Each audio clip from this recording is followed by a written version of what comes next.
Maulang gabi mga kaermitanyo. Simula na natin ang kwento. At matapos nun, lumabas na nga ang lalaking nagngangalang Danilo sa loob ng ruweda. Itong sinuli naman, sinundan niya ng tingin ang matanda nitong kasama dahil talagang nahiwagaan siya dito. Kung titingnan mo kasi ang itsura nito, talagang matanda na yung pagmamasdan. Pero sa paningin ni Noli dito, bato-bato ang katawan nito na para bang batak sa mabigat na trabaho. Kagaya din ni Manong Duming, nakakubli sa karamihan ang tunay nitong kaanyuhan, maging ang abilidad nito. Nang medyo mapatulala na itong sinuli, napansin naman siya ni Omar habang nagwiwi ka ng, "Buddy, anong tinitingnan mo dyan? Ikaw ha? Baka naman umiibig ka na. Marami pa namang magagandang dilag dyan." Nang marinig ito ni Noli, bahagya naman siyang naalimatmatan at inaya si Omar na lumabas ng ruweda. Paglabas nilang dalawa sa ruweda, nakita niyang nagbibilang ng panalo sila Manong Mundo at ang pangkat ni Don Lucio. "Aba, tiba-tiba kayo dyan, Ninong ah. Pwede bang makihati dyan?" Wika ni Omar dito sa pangkat nila Don Lucio. "Bakit? Di ka ba nakapusta? Mabutit nakita ko tong sinuli dito. Babahan na naman yung inumin dito. Mamaya, inom tayo." Wika ni Don Lucio sa kanila. Habang itong sinuli naman, di pa rin maalis sa kanyang isipan ang aura ng matanda. Kaya't nilapitan siya ni Manong Duming na umiinom ng tuba sa pangkat ni Laguyo. Paglapit niya dito, kaagad naman siyang tumabi sa mga ito habang nagsasalita ng, "Manong, nakausap ko yung pangkat na kalaban namin kanina. Nagilala ko na siya. Siya pala si Danilo, estudyante ng isa ding antingirong matanda." Wika dito ni Noli. Matapos marinig ni Manong Duming ang sinabi ni Noli, napawika naman ito ng, Carpio ang pangalan ng kasama nung nakalaban mo iyo. Huwag kang basta-basta na lamang tumawag ng tanda sa taong yon, dahil hindi mo pa lubos na kilala ang pagkatao nun. Kagaya ng sinasabi ko sa iyo, sabay kaming nag-aaral ng mga lihim na karunungan noon. Pero sa pagkawala niya, nung pagbalik din ito, nakita ko ang presensya sa katawan nito, ang aral ng mga manggagaway. Kaya't simula noon, nilayuan ko na siya. Hindi basta-basta ang mga manggagaway, iho, dahil kaya nilang magmanipula ng kahit na anong nilalang. Sa madaling salita, kaliwat kanan ang nalalaman nito, pero mas nangingibabaw ang aral nito sa kadiliman. Pero alam kong mabait ang taong yon, dahil kung hindi, bakit nagtuturo siya ng kaalaman ng purong dibino sa disipulo nito at magaling na manggagamot? Matapos marinig ni Noli ang salaysay ni Manong Duming, maging si Laguyo ay narinig ang mga bagay na yon.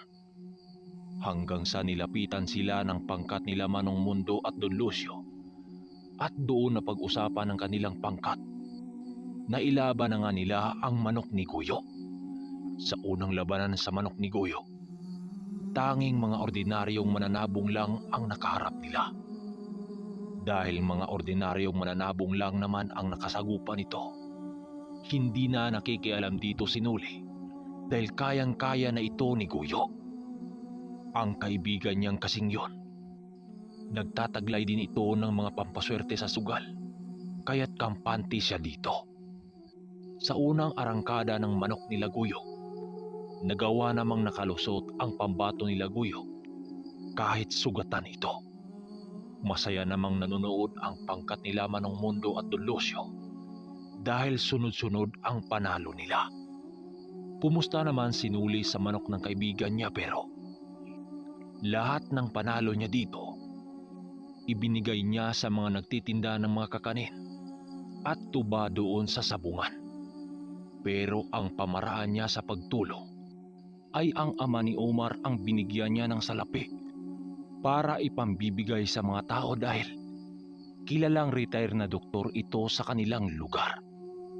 Tuwang-tuwa naman ang mga tao sa biyayang natanggap ng mga ito doon sa ama ni Omar. Pero ang totoo, nasa likod dito si Nuli. Ayaw niya kasing gawin ang mga bagay na yun ng harap-harapan sa mga taong bayan upang maiwasan ang kaguluhan. Kapag malaman kasi ng mga tao na siya ang nagbibigay ng salapi, madali lang din sa mga masasamang nilalang na siya'y matunton. Makalipas ang ilang mga oras, nagawa namang maitapat nila Nuli ang pangalawa niyang manok. Dahil ordinaryo lang ang nakalaban niya sa pangalawang pagkakataon, wala yung kahirap-hirap na tinalo ni Nuli. Dahil na rin napipilitan siyang kumasa kapag kasama niya itong si Omar. Hanggang sa nasubok ang lahat na kakayahan nitong si Nuli nang matapat siya sa kakaibang tao. Habang nag-iinuman kasi ang lahat nilang pangkat, bigla naman siyang natigilan nang bahagya siyang siniko ni Manong Duming. Habang marahang nagsalita ng, Iho, ikubli mo ang presensya ng katawan mo.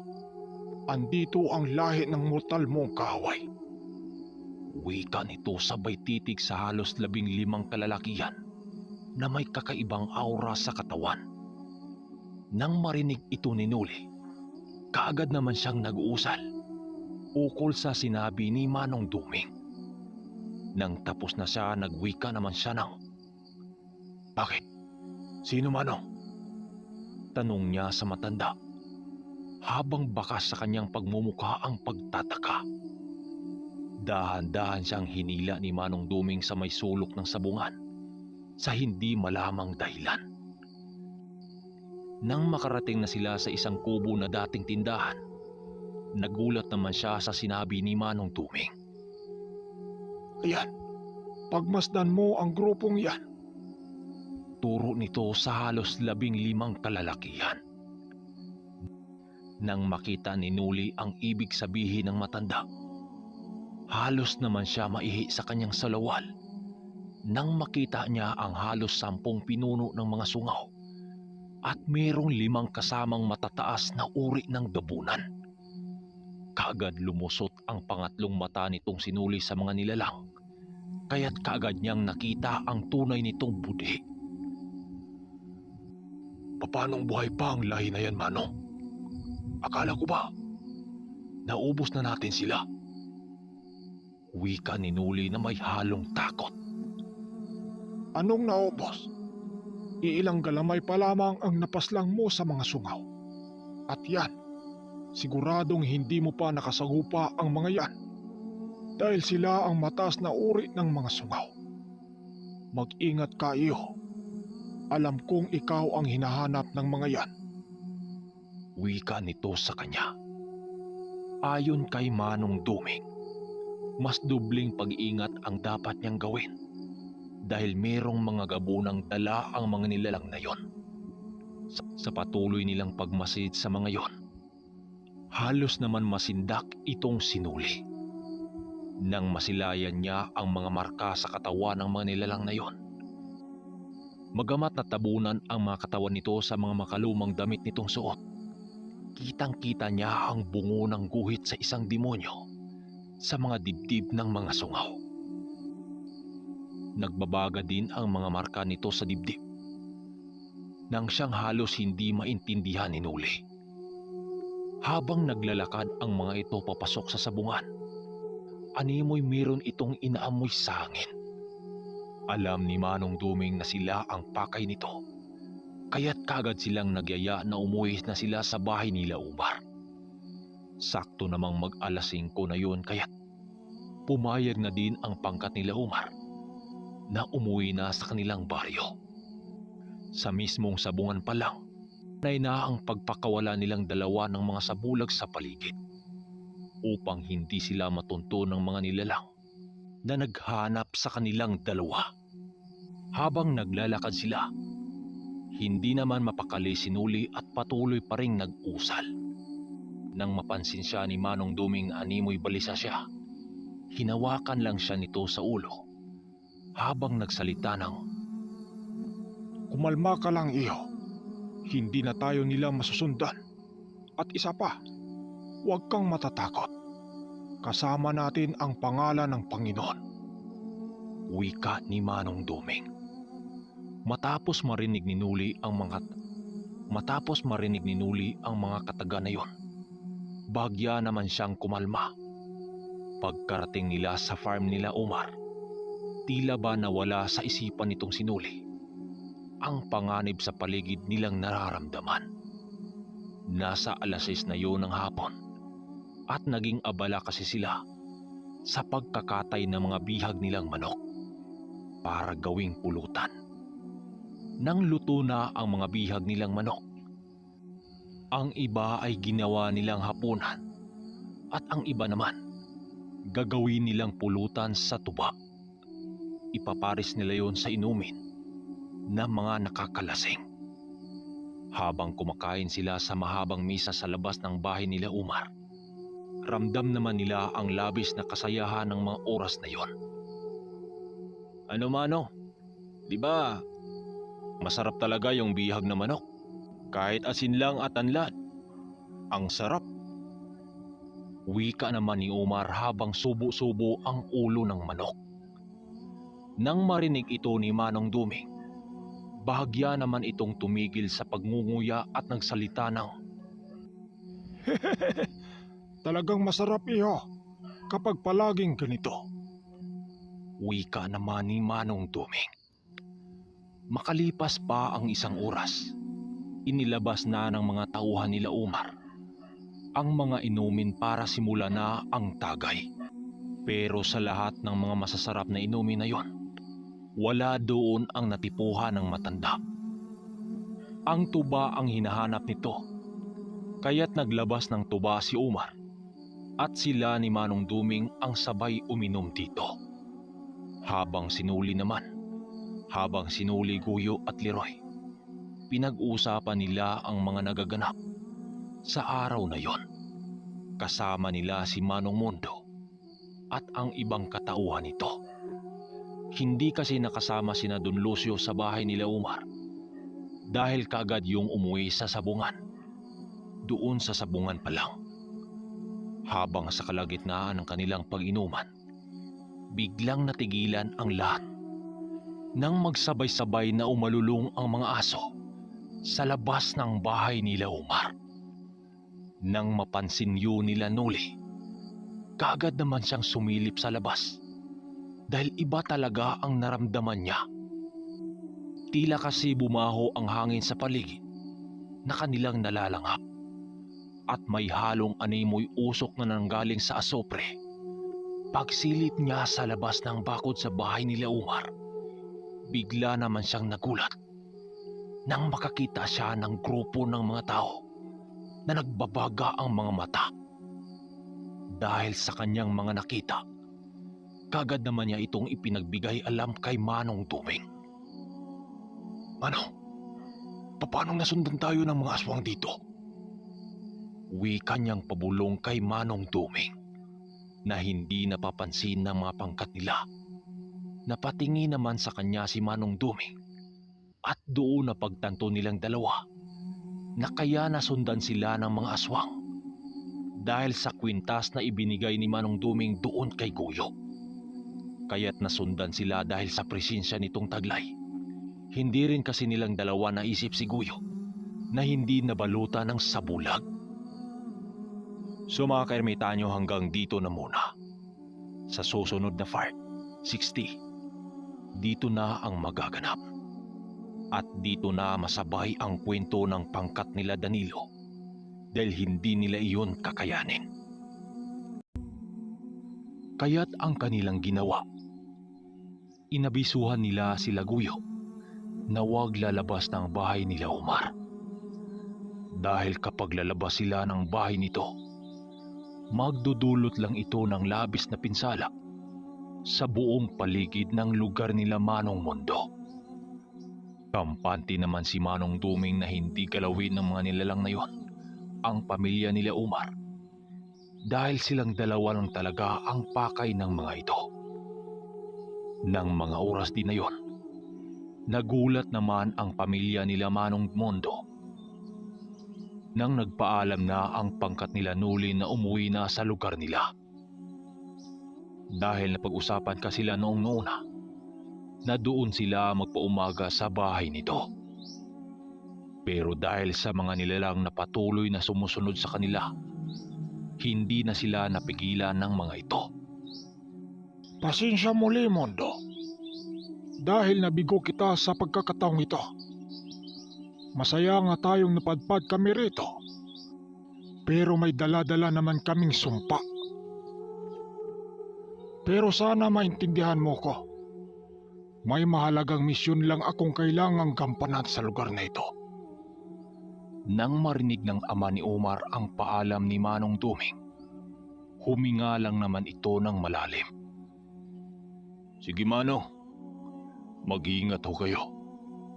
Naintindihan ko ang rason mo kung bakit kailangan niyong umalis ngayon. Nagpasalamat nga ako na mayroon kagaya niyong handang isugal ang buhay para lamang sa kapayapaan ng lugar. Wika ni Manong Mundo. Sinuli noon, tanging pagtitig na lang sa pangkat nila Umar ang nagawa niya dahil abala siya sa pagbibigkas ng mga usal para proteksyon sa dalawa niyang kaibigan na si Guyo at Leroy. Paglabas nila ng silid sa bahay nila Umar, agara naman ang pagsara ng pinto nito. Dahil maging ang mga ito, naramdaman ang pagsalakay ng mga nilalang sa labas ng bahay nila. Habang nasa balkonahe silang apat, nagwika naman si Manong Duming sa kanilang tatlo ng, Iho, Nuli, sa ngayon, lakasan mo ang loob mo, alang-alang sa dalawa mong kaibigan. Ako ang harap sa mga sungaw, sa bahaging likod ng sapa. Dahil kapag magsama-sama tayo ng dadaraanan, maaring maubos tayo ng mga sungaw at gabunan. Sige na. nang marinig ito ni Nuli, napawika lang naman siya habang nangangamba. Paano ka na, Manong? Hindi ko matanggap kung may mangyayari sa iyong masama. Kaya't hanggat maaari, sasama ako sa iyo at handang makipagpatayan sa mga sungaw na yan. Wika ni Nuli habang mangyak-ngyak. Nang marinig ni Guyo at Leroy ang mga sinabi ni Nuli, nagwika naman ito ng, Oo nga Manong, magpalipas na lang kami ng gabi dito ni Leroy. Bukas na kami aalis. Sagot naman ito. Makinig sana kayong tatlo sa akin. Kapag mayroong isa sa inyo na maiwan sa lugar na ito, hindi tatantanan ang pamamahay ng kaibigan nyo ng mga mababangis na mga aswang na tumugis sa atin. Nanginginig noon sa takot itong si Leroy nang meron silang narinig na yapak sa bubong ng bahay nila Umar. Nagpaputok na noon ng baril ang ama ni Umar dahil na rin sa takot. Subalit mas lalong tumindi ang paramdam ng mga aswang sa paligid. Sige na, Noli. Ihanda mo na ang mga kabayong sasakyan nyo. Nasa likod ng bahay nila Umar duman, sila Nuli papunta sa malaking puno ng duhat. Dahil si Manong Duming ang haharap sa 10 sungaw at 5 gabunan. Gumamit na rin ng malakas na sabulag itong si Nuli na galing sa kanyang isipan para mailigtas lamang ang dalawa niyang kaibigan. Habang tumakbo ang mga kabayo nilang sinasakyan maging sila Guyo at Leroy, hindi makapaniwala sa taglay ng ermitanyo. Maniwala kayo o hindi, habang tumakbo ang ermitanyo ng napakalakas papunta sa kagubatan, animoy hindi lumapat ang mga paa nito sa lupa. Sa pagtakbo ng ermitanyo papuntang kagubatan, Lahat ng mga nilang na gustong papatay sa kanila, sumunod yun sa ermitanyo. Kaya't pagkakataon yung makatakas na sila Noli at Goyo sa lugar. At habang nananakbo ang mga kabayo nila paakyat ng bundok, halos naman mangiyak-iyak itong si Noli nang makarinig siya ng malakas na sigawan sa kagubatan. Indikasyon yung pinagtulungan ang ermitanyo. Magamat alam ni Nuling kaya yung sabayan ni Manong Duming, kahit napakarami nun, nangangamba pa rin siya doon sa maestro niya kapag mayroong mga hukluban ang makikialam na dito. Kapag magkataong mayroong mga hukluban ang makikialam, may posibilidad na magawang mahuli ang ermitanyo. Okay lang kung isang hukluban lang ang tatapat nun. Pero kapag nasa 3 na ang bilang nito, mahihirapan yon. Dahil kagaya ng sinasabi ko, kayang manipulahin ng mga hukluban ang malakas na engkanto para dakpin ang ermitanyo. Sa kabilang dako naman, nang makarating na sila Noli sa baryo nila, kaagad niyang pinauwi ang 2 niyang kaibigan. Kaagad niyang pinabalik ang kabayong sinasakyan niya pababa ng bundok para tulungan sana ang ermitanyo. Kahit hindi pa man siya nakarating sa paanan ng bundok, tinawag na niya ang espiritual niyang baluti. Mas pinili niyang dumaan sa kagubatan para madaling makarating kung saan si Manong Duming. At habang nananakbo ang kabayong sinasakyan niya, marami ding mga malignong itim ang nakikialam sa daan. Merong humarang sa kanya na mga anino. Pero kapag malapitan ito ng kabayong sinasakyan niya, agaran din naman yung naglalaho. Nang hindi na siya makatiis sa panggugulo ng mga maligno, napawikan naman siya. Tumabi kayo sakop ni Satanas, kung ayaw niyong kayo ang pagbalingan ng galit ko. Wika niya sa mga ito, pero kahit anong pababanta niya sa mga ito, talagang makukulit. Meron pang animoy batang umakyat sa puno ng kahoy at aaktong talunan siya nito. Nang napiko na itong sinuli sa mga malignong nanggugulo sa kanya, kaagad siyang nag-ihip ng tigalpo sa kamao niya. Pagbitaw niya sa tigalpong napakalakas, biglang nagsipulasan ang mga nilalang na yon. Sige, kulitin niyo pa ako. Ang kukulit niyo ha. Yan ang nararapat sa inyo, na hindi marunong rumispeto ng nakakataas. Tugon ni Noli dito. Pagkarating niya sa kagubatan kung saan sumuot si Manong Duming, nakita niya ang sahig ng kahuyan na para bang dinaanan ng napakalakas na buhawi. Sinundan niya ang bakas ng digmaan sa lugar, pero hindi niya makita si Manong Duming maging ang mga nilalang. Halos inabot siya ng madaling araw sa kakahanap ng ermitanyo, pero hindi niya ito matagpuan. Kung sakaling napaslang ang ermitanyo ng mga pinuno ng mga sungaw, sana nandun ang katawan nito. Kaya't dahil sa pangyayaring yon, nag-aagaw ang isip niya. Pumasok na rin sa isipan niya na baka nadakip ang ermitanyo at ginawang bihag. Pero malabo naman yatang gano'n na lang nila yun maluping, kaya't nagpatuloy pa rin siya sa pagpapatakbo ng kabayo. Hanggang sa makarating na siya sa kabilang dako ng bundok, kung saan merong siyang natanaw na isang baryo.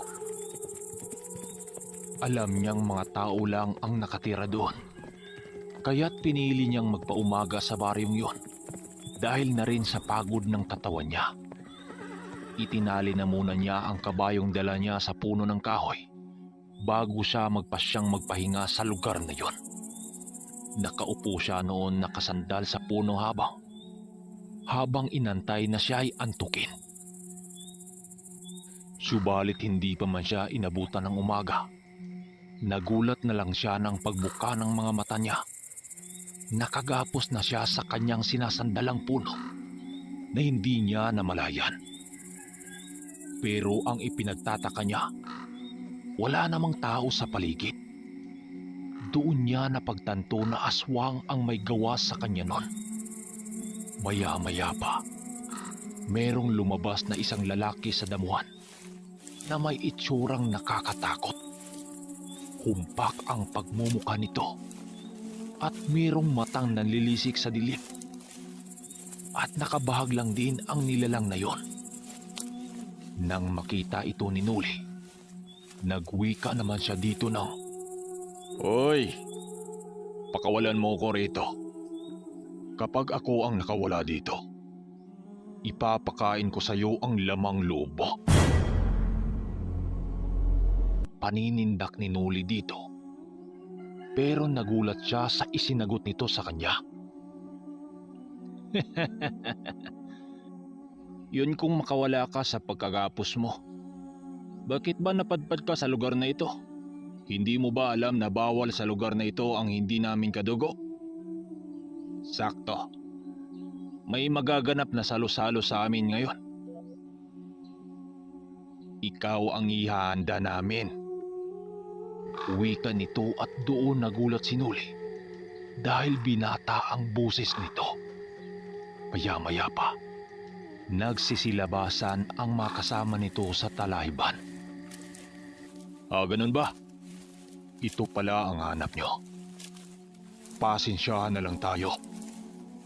Wika dito ni Nuli, sabay sa pagpapakawala niya ng mga inkantasyon para mataglay ang apoy ng bulkan. Walang isang segundo, biglang nagbabaga ang mga kamay nitong si Nuli, kaya't nagsisikalasan ang mga taling nakagapos sa kanyang mga kamay.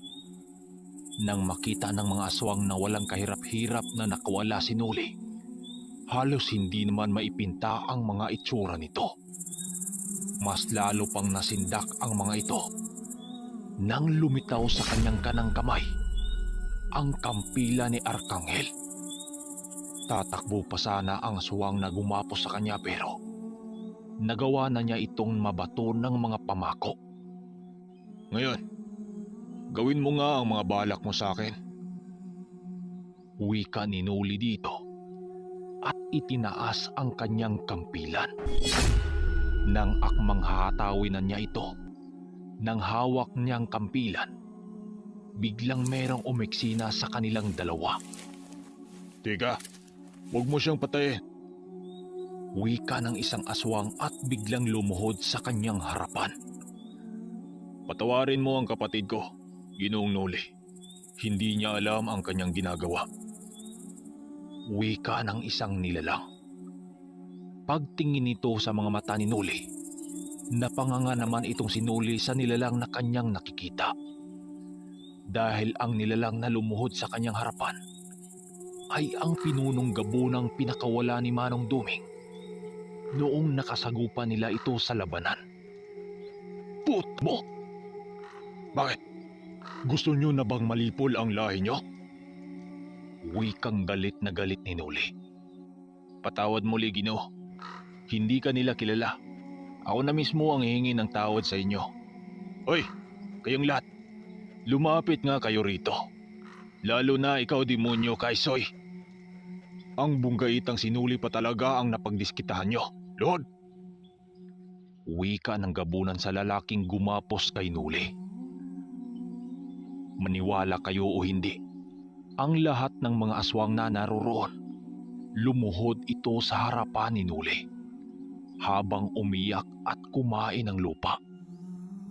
Sa susunod kagalang-galang ng bunggaitan, kapag muli kang hinarang ng nasasakupan ko, ikaw na ang bahalang magbigay ng parusa dito. Wika ng pinunong gabunan sa nasasakupan niya at kay Nuli. Nang marinig ni Nuli ang mga sinabi nito doon sa kanya, kaagad naman niyang pinalaho ang sandata niyang hawak. Kampante naman siyang hindi siya nito tatraidorin dahil minsan na rin silang tinulungan ng gabunang ito. At isa pa, paputok na ang bukang liwayway. So mga kaermitanyo, hanggang dito na muna ang kwento natin at isusunod natin ang Part 61. Maganda to.